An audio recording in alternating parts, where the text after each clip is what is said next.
আসসালামু আলাইকুম রহমতুল্লাহ বরকাত। সাহেল বুখারি মুসলিম সিয়াসিতে হাদিসের ভিতরে প্রিয় নবী রসুল শাসন বলেছেন যে জানবুড়ি বা গণকের কাছে গেল, কোনো জিনিস হারিয়ে গেলে সে যা বললো তা বিশ্বাস স্থাপন করলো, তার 40 দিন নামাজ কবুল হবে না এবং আমার প্রতি যে অবতীর্ণ সে অস্বীকার করলো, অর্থাৎ সে আর মুসলিম থাকে না।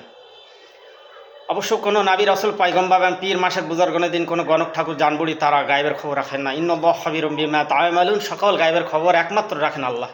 নবী সাল্লাল্লাহু আলাইহি ওয়াসাল্লামকে আল্লাহ যতটুকু জানিয়ে দিয়েছেন ততটুকু।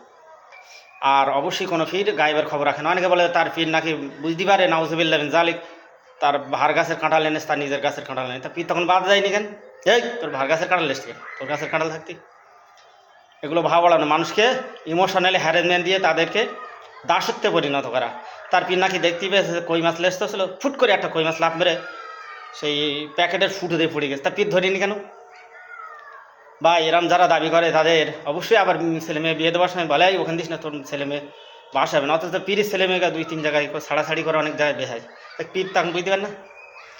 এসব অমূলক অসার কোরআন হাদিস বহির্ভূত যারা কথা বলে এবং বিশ্বাস স্থাপন করে তার মুরিদানেরা অবশ্যই তারা শিরক করে।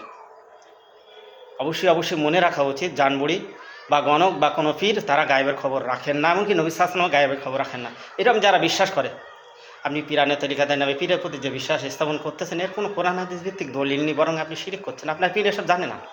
যদি জানতো অবশ্যই পীর ক্ষতি থেকে বাঁচার জন্য নিজের পরিবার পরিজন থেকে আরও বেশি ডেভেলপ করতো, আর পীর আপনাদের কাছে হাত পেতে টাকা লিত না, হাদিয়া লিত না, মোসাফ করে 10 টাকা 20 টাকা 50 টাকা 5 টাকা লিত না ভাই। সে অবশ্যই বেশি টাকা কোথায় কামায় সেখানে সে বিনিয়োগ করতো। অবশ্যই মনে রাখা উচিত, হাত দেখাই সর্বশ্রেষ্ঠ পৃথিবী বিখ্যাত কিরো, আমেরিকায় বাড়ি, সে লোকের হাত দেখে দিত, অথচ সে নিজেই ওই সমুদ্র জানিকে ডুবে মরে গেলো। তা সে নিজে এত লোকের হাত দেখে বলে দেয়, অথচ সে নিজের হাত নিজে দেখে বলতে পারেনি যে সে সমুদ্র অভিযান যাচ্ছে আর মরে যাবে সে ঝড়ে। আশ্চর্য এইসব বর্তমানে যেসব পীর অবশ্যই এরকম দলিল দেয়, এর সব ভক্তরা সব মূর্খ, নিরেট মূর্খ, কোরআন হাদিসের জ্ঞান এদের ভেতরে নিয়ে। আর বর্তমান পীর জানে যে এইসব মালগুলো এলে আমি অবশ্যই আমার দাসত্ব পরিণত করবো, এদের এলে ভেঙে আমি খাবো। এটাই হচ্ছে বর্তমানে বেদাতি পীরেদের ব্যবসা। তবে হাক্কানি পীর আছে, তবে এখন আমি দেখতে পাইনি, আগে ছিল, এখন নেই হাক্কানি পীর, এখন সব ব্যবসা, বেদাতি পীরের ব্যবসা।